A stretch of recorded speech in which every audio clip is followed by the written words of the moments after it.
नमस्कार दोस्तों, डेट आज की 15 नवंबर 2024 है। स्वागत है आपका एटोएल डिस्कशन में। आज देखो टोटल 4 इश्यूज हम डिस्कस करेंगे। काफ़ी इंटरेस्टिंग आज की डिस्कशन होने वाली है। सबसे पहले हम आर्टिकल डिस्कस करेंगे इंडिया नाइजीरिया रिलेशंस। प्रधानमंत्री मोदी कल 16 नवंबर से नाइजीरिया की यात्रा पर जा रहे हैं।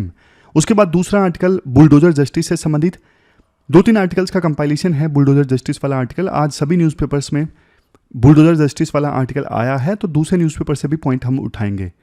फिर एक आर्टिकल है डॉक्टर्स को सेव करने से संबंधित। यहाँ पे इंडिया ने मना कर दिया है कि अगले साल चैंपियंस ट्रॉफी में हम पाकिस्तान में जाके नहीं खेलेंगे। तो क्या पाकिस्तान में क्रिकेट खेलने से इंडिया को बाइकआउट करना चाहिए, नहीं करना चाहिए? ये सारी चीज़ें हम इस आर्टिकल में डिस्कस करेंगे। मोटे मोटे पॉइंट्स उठाएंगे जो काम आ सकते हैं, बेकार की चीज़ें अवॉइड करेंगे जो आंसर में यूजेबल नहीं है। लेकिन डिस्कशन स्टार्ट करने से पहले कोट देख लीजिए। प्लेटो का कोट है, courage is of no value unless accompanied by justice। एक बात बताइए, करेज का क्या मतलब है? करेज का मतलब है डर का सामना करने की हिम्मत। और जस्टिस का क्या मतलब है? जस्टिस का मतलब है सही और गलत की पहचान, फेयर बिहेवियर किसी के साथ में। अब देखो, किसी के पास में करेज है, मतलब ताकत का सामना करने की हिम्मत है, लेकिन उसे सही और गलत की पहचान ही नहीं है। वो गलत चीज के लिए खड़ा हो रहा है, तो फिर क्या फायदा करेज का? करेज फिर वेस्ट है। वो सही चीज के लिए खड़ा ही नहीं हो रहा है कोई पर्सन, तो फिर तो वेस्ट है ना। और वाइस वर्सा भी, अगर किसी के अंदर जस्टिस है, पता उसे सही क्या है गलत क्या है, बट वो खड़ा ही नहीं हो रहा है, डर का सामना करने की हिम्मत ही नहीं है, फिर जस्टिस का क्या फायदा जब उसके अंदर करेज ही नहीं है? जब देखो ये दोनों वैल्यू एक साथ आती है ना, करेज प्लस जस्टिस, फिर बनता है भगत सिंह। समझ गए? ब्रिटिशर्स अनजस्ट कर रहे थे, इनजस्टिस कर रहे थे, भगत सिंह खड़े हुए, उनके अंदर करेज थी, उनको पता था सही क्या है गलत क्या है, उन्होंने आवाज उठाई। तो ये बढ़िया कोट है। कोई और एग्जांपल आप देना चाहते हो तो दीजिए। अब डिस्कशन स्टार्ट करते हैं। इसके बाद नेक्स्ट आर्टिकल देखो, बुलडोजर जस्टिस से संबंधित है। इंपॉर्टेंट वर्डिक्ट आया है सुप्रीम कोर्ट का। तो द हिंदू में भी आर्टिकल है, इंडियन एक्सप्रेस में भी आर्टिकल है, तो पॉइंट्स को कंपाइल करके डिस्कस करेंगे। आप सिलेबस में जीएस पेपर सेकंड के इस टॉपिक से आर्टिकल को रिलेट कर सकते हो। सुप्रीम कोर्ट ने देखो अपने एक वर्डिक्ट में बुलडोजर जस्टिस के अगेंस्ट काफी स्ट्रॉन्ग स्टैंड लिया है। बुलडोजर जस्टिस मतलब देखो, पिछले कुछ समय में एक ट्रेंड देखने को मिला, एक पैटर्न देखने को मिला, जिसकी शुरुआत यूपी में हुई, बाद में कुछ दूसरे राज्यों ने भी इस पैटर्न को फॉलो किया। होता क्या है, जैसे कम्युनल टेंशन्स हुई दो कम्युनिटीज के बीच में, राइट्स हुए मान लीजिए, तो राइट्स में जो एक्यूज्ड है ना, एक्यूज्ड जो है राइट में, उनके घर को तोड़ दिया जाता है और प्रशासन ये जस्टिफाई करता है कि हमने घर को इसलिए तोड़ा है क्योंकि ये इलीगल एंक्रोचमेंट था। नोटिस नहीं दिया जाता, कई बार तो 1 दिन का नोटिस, कई बार 3 दिन का नोटिस, प्रॉपर समय नहीं दिया जाता जिनका घर तोड़ा जाता है। ज्यादातर केसेस में जो विक्टिम्स थे वो या तो देखो माइनॉरिटी कम्युनिटी से थे या फिर डिप्रेस्ड क्लासेस के लोग थे।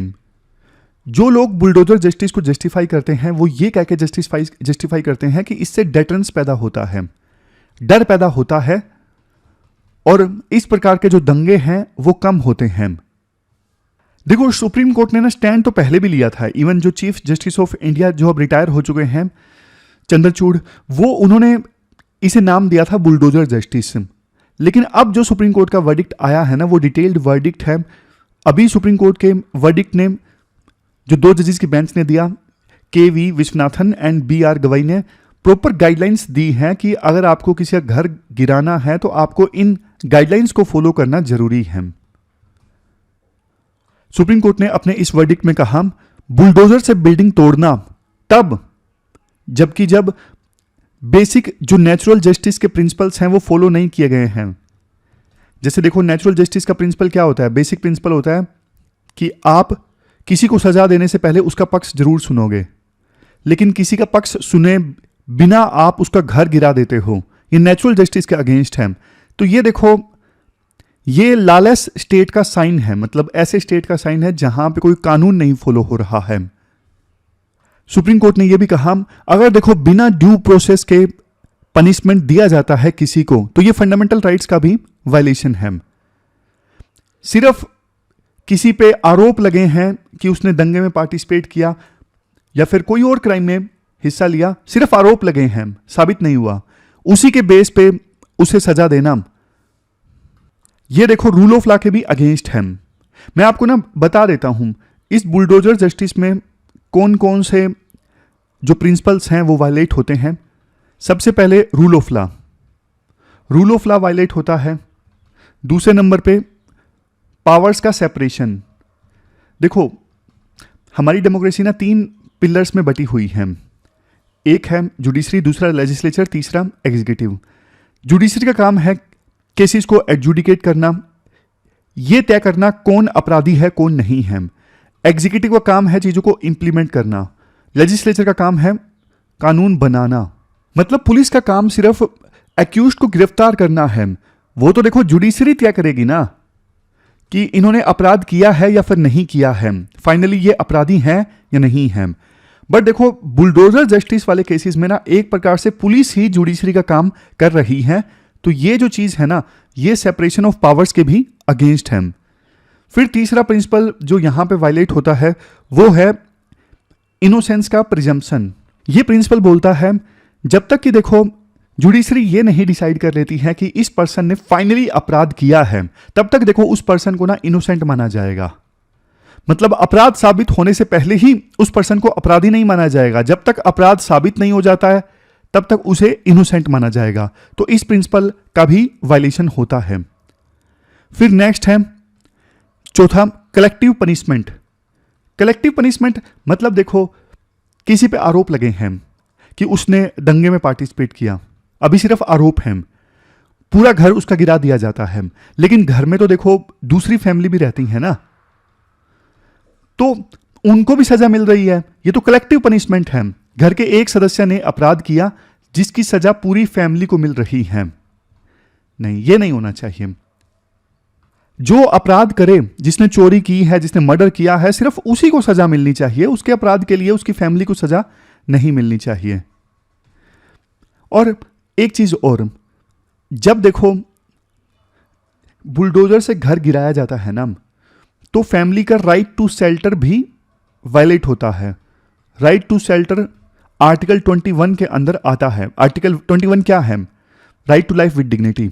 तो इस फंडामेंटल राइट का पार्ट है right to shelter. Family members का ये जो राइट है वो वायलेट होता है।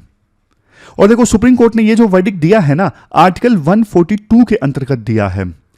आर्टिकल 142 बहुत पावरफुल है। आर्टिकल 142 कहता है कि ना जस्टिस इंश्योर करने के लिए ना, कंप्लीट जस्टिस इंश्योर करने के लिए सुप्रीम कोर्ट कोई भी ऑर्डर पास कर सकता है, कोई भी। तो इसी आर्टिकल के तहत अपनी पावर का यूज करते हुए सुप्रीम कोर्ट ने गाइडलाइंस दी हैं। जब किसी का घर गिराना हो तो गाइडलाइंस क्या है? सबसे पहले देखो 15 दिनों का नोटिस देना जरूरी है, 15 डेज नोटिस जरूरी है। दूसरे नंबर पे आप पर्सनल हियरिंग दोगे, जिसका घर गिराया जा रहा है ना उसकी बात सुनोगे, उसके जो आर्ग्यूमेंट्स है उसको डॉक्यूमेंट करोगे, इंस्पेक्शन करोगे, और जो इंस्पेक्शन रिपोर्ट है ना वो एक विटनेस के द्वारा साइन होनी चाहिए। और जो भी नोटिस वगैरह आप दे रहे हो वो सारे 3 महीने के अंदर आप एक वेबसाइट बनाओ, वहां पे डिजिटली अपलोड करो ये सारे नोटिस, सब कुछ डॉक्यूमेंट होना चाहिए। ईमेल से लोकल जो डीएम या फिर कलेक्टर हैं उनको आप सूचित करो। लास्ट में फाइनल वर्डिक्ट जब आप दोगे घर गिराने के लिए, तो उसमें आप बताओ सब कुछ कि हाँ भाई घर का ये जो हिस्सा है हम गिरा रहे हैं, हमने ओनर को टाइम दिया अपना व्यू एक्सप्लेन करने के लिए, ओनर ने ये आर्ग्यूमेंट्स रखे, हम सहमत नहीं है इन आर्ग्यूमेंट से। और फाइनल नोटिस में, फाइनल वर्डिक्ट में ये भी बताना होगा अथॉरिटीज को कि क्यों घर गिराना सिर्फ एकमात्र ऑप्शन है, क्यों कोई सेटलमेंट नहीं अचीव किया जा सका। सारी चीजें बतानी होगी फाइनल ऑर्डर में, घर गिराने के लिए जो फाइनल ऑर्डर होगा। तो गाइडलाइंस तो देखो काफी स्ट्रिक्ट हैं अब सुप्रीम कोर्ट की। लेकिन राइटर ये बोलते हैं, देखो सुप्रीम कोर्ट ने ना पहले भी बहुत सारी चीजों के अगेंस्ट स्टैंड लिया है। जैसे हेट स्पीच के अगेंस्ट स्टैंड लिया था 2023 में, काओ विजिलेंटिज्म के अगेंस्ट स्टैंड लिया था। बट दिक्कत सुप्रीम कोर्ट के ना ऑर्डर्स को करेक्टली इंप्लीमेंट नहीं किया गया सख्ताई से। अब मुझे आप एक बात बताओ, सुप्रीम कोर्ट ने 2023 में हेट स्पीच के अगेंस्ट स्टैंड लिया था, क्या हेट स्पीचेस रुक गई? सुप्रीम कोर्ट ने गाय के नाम पे जो हत्या की जाती है उसके अगेंस्ट स्टैंड लिया था, क्या वो चीजें रुक गई? नहीं। इसलिए देखो, लोकल लेवल पे चेंज लाना जरूरी है और ये चेंज सरकार ही ला सकती है। ग्राउंड लेवल पे जो अथॉरिटीज हैं, पुलिस है, उनको सेंसिटाइज किया जाए कि भैया ये वर्डिक्ट है। वैसे सुप्रीम कोर्ट ने इस वर्डिक्ट में बोला है कि अगर इन गाइडलाइंस को फॉलो किए बिना कोई ऑफिशियल एक्शन लेता है, किसी का घर गिराता है, तो अपनी पर्सनल कॉस्ट से फिर वो भरपाई करेगा, वो खुद रिस्पॉन्सिबल होगा। तो सुप्रीम कोर्ट ने डर तो पैदा करने की कोशिश की है, अच्छी चीज है, लेकिन देखो बहुत सारे लोग ऐसे भी हैं जो वंचित हो गए इन गाइडलाइंस का लाभ उठाने से, उनका घर गिराया जा चुका है। और सुप्रीम कोर्ट ने कुछ एक्सेप्शंस भी दी हैं।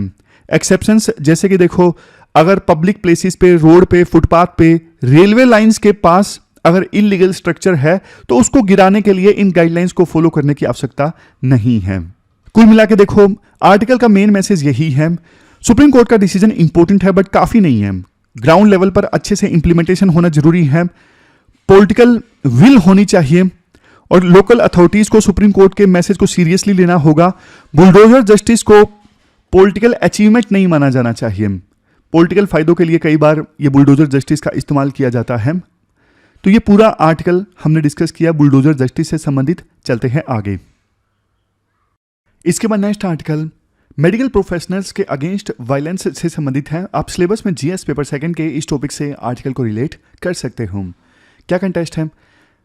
देखो, कोलकाता के आरजी कर हॉस्पिटल में एक डॉक्टर के साथ जो दुखद हादसा हुआ ना, उसे लोग भूले भी नहीं है।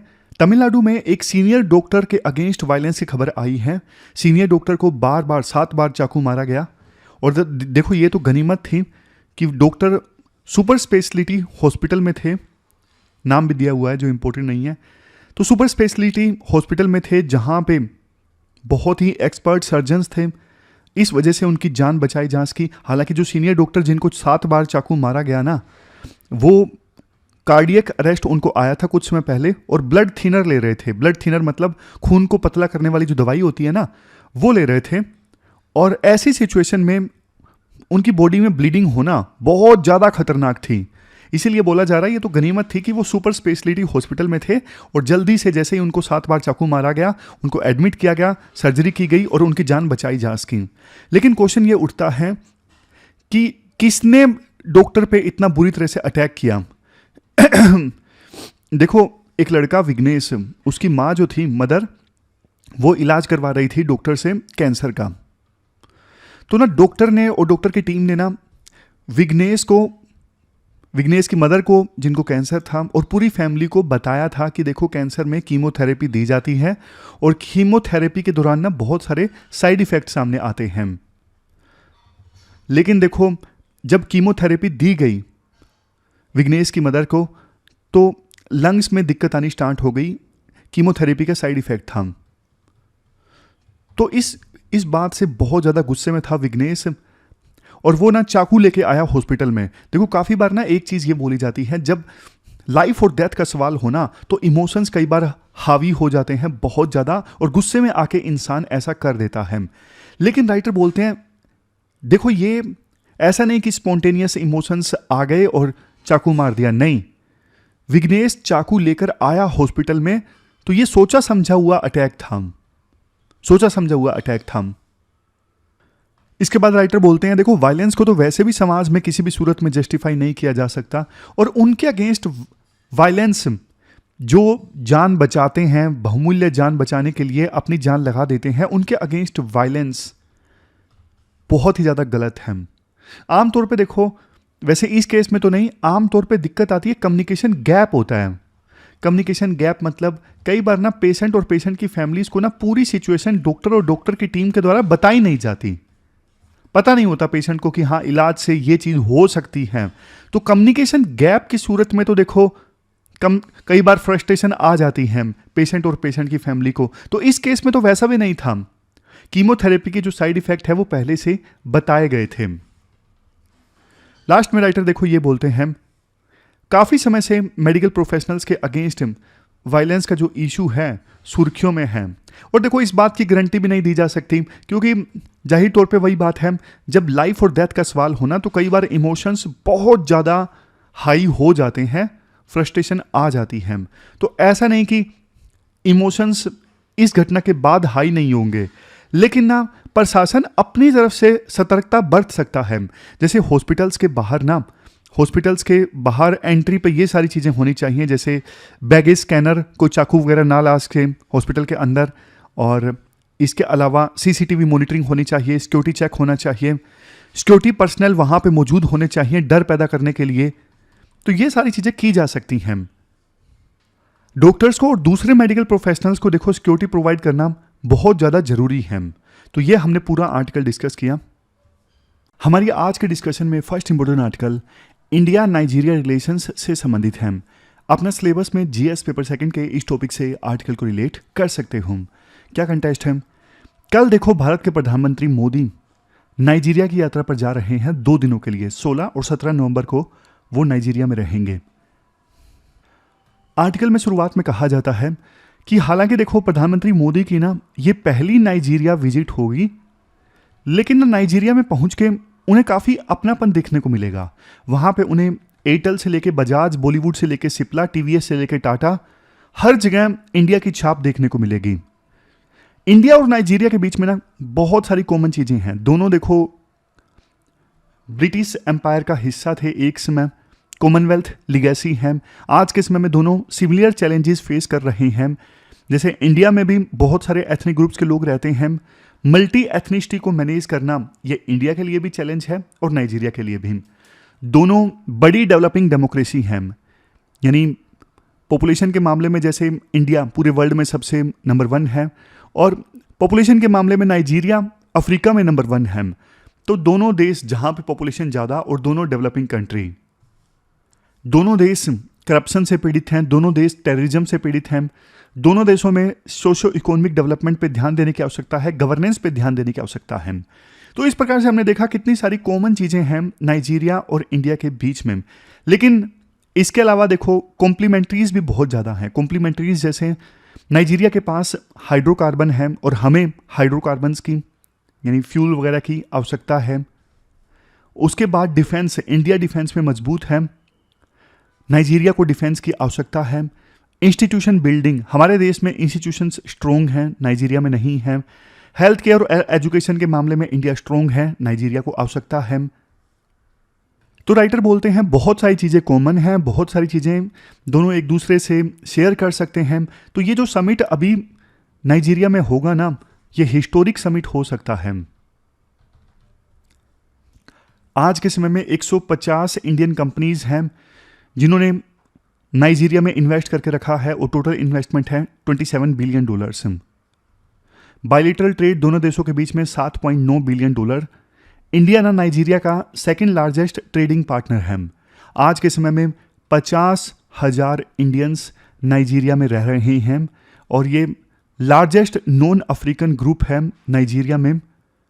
और देखो वहाँ पे ना नाइजीरिया में इंडियंस की काफ़ी रिस्पेक्ट है, लो प्रोफाइल रहते हैं, शांति से अपना काम करते हैं, प्रोफेशनल हैं, हाई इंटीग्रिटी के लिए जाने जाते हैं वहाँ पे नाइजीरिया में इंडियंस। तो मतलब सॉफ्ट पावर है। और नाइजीरियन भी इंडिया में आते हैं ट्रेड के लिए, मेडिकल ट्रीटमेंट के लिए, एजुकेशन के लिए। तो देखो राइटर बोलना चाहते हैं कुल मिला के इंडिया की हार्ड पावर भी है, नाइजीरिया में सॉफ्ट पावर भी है। लेकिन बावजूद इसके पिछले 10 सालों में ना इंडिया ने काफ़ी ग्राउंड लूज कर दिया है नाइजीरिया में। पहले बल्कि सिचुएशन और भी अच्छी थी। आज के समय में जो बायलैटरल ट्रेड है ना इंडिया और नाइजीरिया के बीच में, आधा हो गया है। 10 साल पहले मान लीजिए बायलैटरल ट्रेड 10 यूनिट था, अब आधा रह के 5 यूनिट हो गया है। किसी समय में इंडिया नाइजीरिया का सबसे बड़ा ट्रेड पार्टनर हुआ करता था, आज इंडिया नाइजीरिया का सेकंड लार्जेस्ट ट्रेड पार्टनर है। इंडिया नाइजीरियन क्रूड ऑयल का ना टॉप बायर है, सबसे ज़्यादा तेल इंडिया खरीदता है नाइजीरिया का। लेकिन फिर भी हमारे पास ना वहाँ पे अपस्ट्रीम एसेट्स नहीं है। अपस्ट्रीम एसेट्स का मतलब है वहाँ पे ऑयल को एक्सट्रैक्ट करने के, ऑयल को प्रोड्यूस करने के राइट्स इंडिया के पास में नहीं है। मतलब हम सिर्फ बायर हैं, हम इन्वेस्टर या फिर पार्टनर नहीं है, ये दिक्कत है। और बहुत ज़्यादा फ्रिक्वेंट मीटिंग्स इंडिया और नाइजीरिया के लीडर्स के बीच में हुई भी नहीं है। जैसे प्रधानमंत्री हमारे भारत के विजिट कर रहे हैं नाइजीरिया में 17 सालों बाद, और joint commission, bilateral joint commission की मीटिंग हो रही है 13 सालों बाद। कोई इफेक्टिव, जैसे वो एग्रीमेंट है ना, सेपा, सेका, ऐसे कोई कॉम्प्रिहेंसिव इकोनॉमिक पार्टनरशिप वाले एग्रीमेंट भी नहीं हुए हैं। इसके बाद राइटर बोलते हैं, देखो वैसे इंडिया ना अफ्रीका के बहुत सारे देशों के साथ में ना अफ्रीकन यूनियन के थ्रू डील करता है, बट नाइजीरिया एक इंपॉर्टेंट कंट्री है और बहुत बड़ा देश है, तो नाइजीरिया को कोई हेल्प देनी है तो अफ्रीकन यूनियन के थ्रू नहीं जाना चाहिए, सीधा डील करना चाहिए नाइजीरिया के साथ में। अभी इतने सारे भारतीय जो नाइजीरिया में रहते हैं, उनका इस्तेमाल इंडिया कर सकता है नाइजीरिया के साथ में रिलेशंस को और ज़्यादा मजबूत बनाने के लिए। दोनों देशों के जो प्राइवेट सेक्टर्स हैं ना, बहुत ज़्यादा डायनामिक हैं, लेकिन देखो दोनों देशों के प्राइवेट सेक्टर्स को ना एक प्लेटफॉर्म मिलना चाहिए जहाँ पे दोनों देशों के प्राइवेट सेक्टर की कंपनीज आपस में कोऑपरेट कर सकें, आपस में डील कर सकें। इसके बाद राइटर बोलते हैं, आज देखो नाइजीरिया जो है काफ़ी गंभीर तरह के इकोनॉमिक और सिक्योरिटी क्राइसिस झेल रहा है, और नाइजीरिया एक्सपेक्ट कर रहा है इंडिया की हेल्प। क्राइसिस है क्या? 2023 में ना वहाँ के जो आज के प्रेसिडेंट हैं बोला तिनुबू, ये सत्ता में आए थे, तो इन्होंने क्या किया, इन्होंने कुछ करेज वाले स्टेप्स लिए, जैसे पेट्रोलियम पे जो सब्सिडी दी जा रही थी सरकार के द्वारा हर साल $10 बिलियन की, इस सब्सिडी को ख़त्म कर दिया। वहाँ की जो नेशनल करेंसी थी नायरा, इसको डी कंट्रोल कर दिया। काफ़ी सारे जो हेड्स थे, जैसे सेंट्रल बैंक के governor, head of secret service, military के चीफ, इन सबको हटा दिया अपने पद से। मतलब रिफॉर्म्स लाने की कोशिश की है यहाँ के प्रेसिडेंट ने, लेकिन आपको भी पता है रिफॉर्म देखो एक कड़वी दवाई की तरह होते हैं। जैसे ही इन्होंने सब्सिडी वगैरह ख़त्म की, फिजिकल डेफिसिट को ठीक करने के लिए एकदम से इन्फ्लेशन बढ़ गया। तो अब प्रेसिडेंट बोल तो रहे हैं नाइजीरिया के कि आप वेट कीजिए, सब कुछ ठीक हो जाएगा, और वर्स्ट जो है अब ख़त्म हो चुका है, अब अच्छे दिन आएंगे। लेकिन कई बार देखो वक्त लग जाता है, तो इसी सिचुएशन में ना नाइजीरिया को इंडिया की हेल्प चाहिए, क्योंकि इंडिया के पास ना काफ़ी तरह की एक्सपर्टीज़ है। नेक्स्ट पॉइंट देखो, बेशक नाइजीरिया में अभी क्राइसिस चल रहे हैं, लेकिन बावजूद इसके नाइजीरिया काफ़ी अट्रैक्टेड है इंडिया के लिए, क्योंकि एक तो हाइड्रोकार्बन का मेजर सप्लायर बन सकता है। पिछले कुछ समय में हमने हाइड्रोकार्बन परचेज करने कम किए हैं नाइजीरिया से, और नाइजीरिया में ना अभी फिजिकल और सोशल इंफ्रास्ट्रक्चर की कमी है। फिजिकल इंफ्रास्ट्रक्चर जैसे रोड्स वगैरह, ऐसा इंफ्रास्ट्रक्चर कम है, और सोशल इंफ्रास्ट्रक्चर भी, मतलब हॉस्पिटल्स, स्कूल्स, इनकी भी कमी है। तो यहाँ पे इंडिया की इन्वेस्टमेंट काफ़ी काम आ सकती है इनके। इसके अलावा देखो अभी ना सिक्योरिटी के क्षेत्र में भी नाइजीरिया को इंडिया की हेल्प चाहिए। नाइजीरिया इंडिया की तरह टेररिज्म से पीड़ित है। वहाँ पे बोको हराम एक टेरर ऑर्गेनाइजेशन है, वो तंग करता है। ऑयल बंकरिंग काफ़ी होती है, ऑयल की चोरी। गल्फ ऑफ गिनी, नाइजीरिया के पास ना गल्फ ऑफ गिनी है, वहाँ पे पायरेसी काफ़ी ज़्यादा होती है।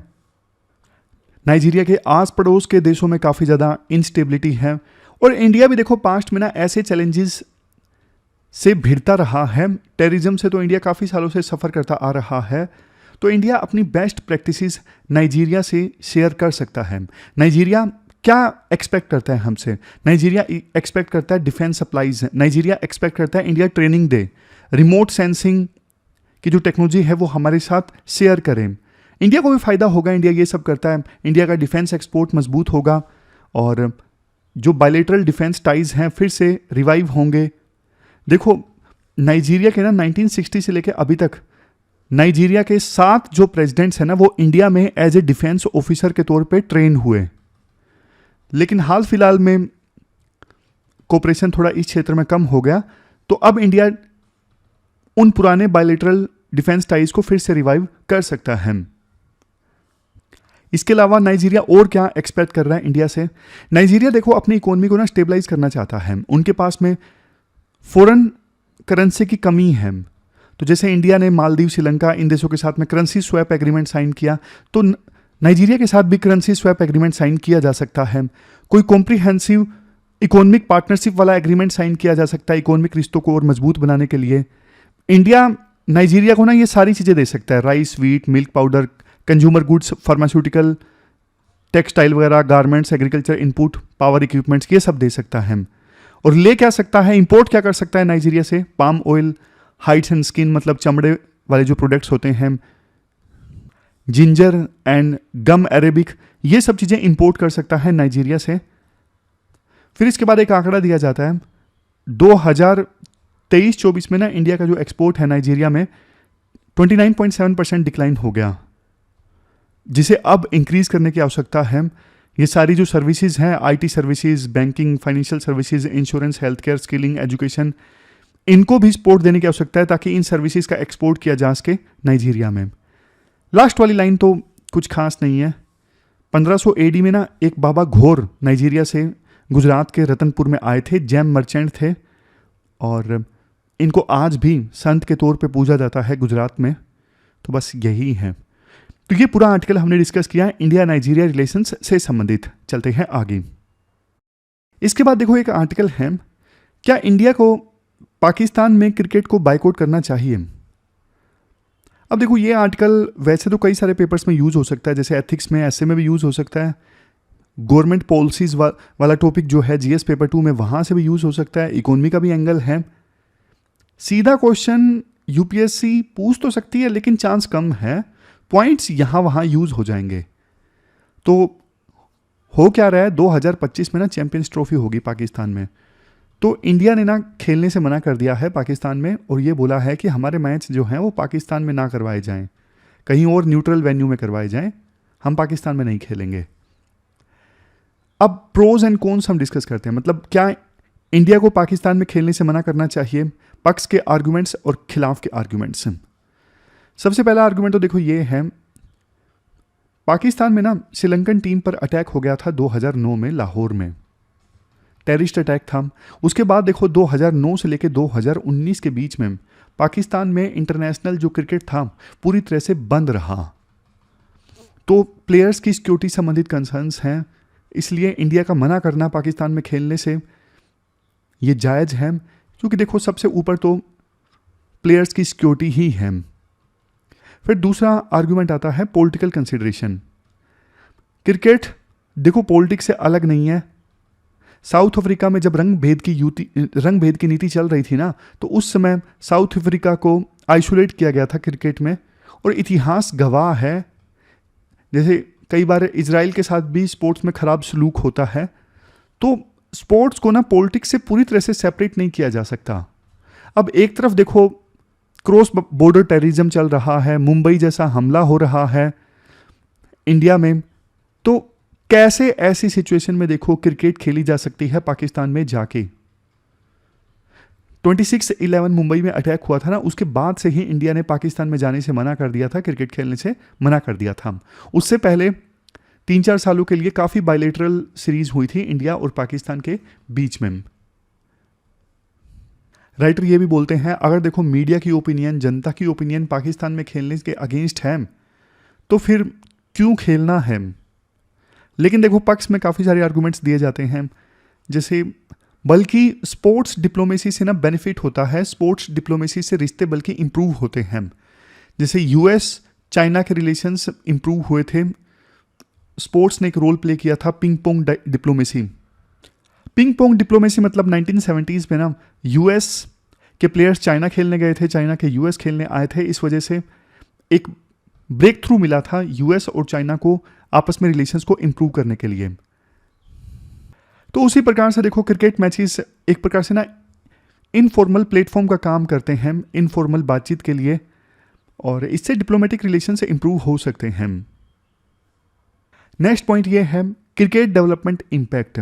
देखो इंडिया पाकिस्तान के बीच में ज़्यादा बायलैटरल सीरीज नहीं होती, सिर्फ जो इंटरनेशनल इवेंट होते हैं उन्हीं में दोनों आपस में खेलते हैं, तो इससे ना क्रिकेट पे भी इम्पैक्ट पड़ता है। दोनों अगर जितना ज़्यादा आपस में खेलेंगे, ज़्यादा कंपटीशन होगा, प्रेशर में खेलना सीखेंगे, तो ज़्यादा एज ए स्पोर्ट्स भी क्रिकेट डेवलप होगा। बट अभी दोनों आपस में खेलते ही नहीं, तो उतना एक्सपोजर नहीं मिलता आपस में खेलने का, तो क्रिकेट को भी नुकसान पहुंचता है एज ए गेम। नेक्स्ट है ह्यूमन कनेक्शन एस्पेक्ट्स। फिर बोलते हैं कि देखो इंडिया पाकिस्तान के प्लेयर्स में ना ह्यूमन स्ट्रॉन्ग कनेक्शन है, बड़े बड़े लेजेंड्स इंडिया पाकिस्तान के दोनों एक दूसरे को रिस्पेक्ट करते हैं, पास्ट में जॉइंट टीम भी बनी है इंडिया पाकिस्तान की।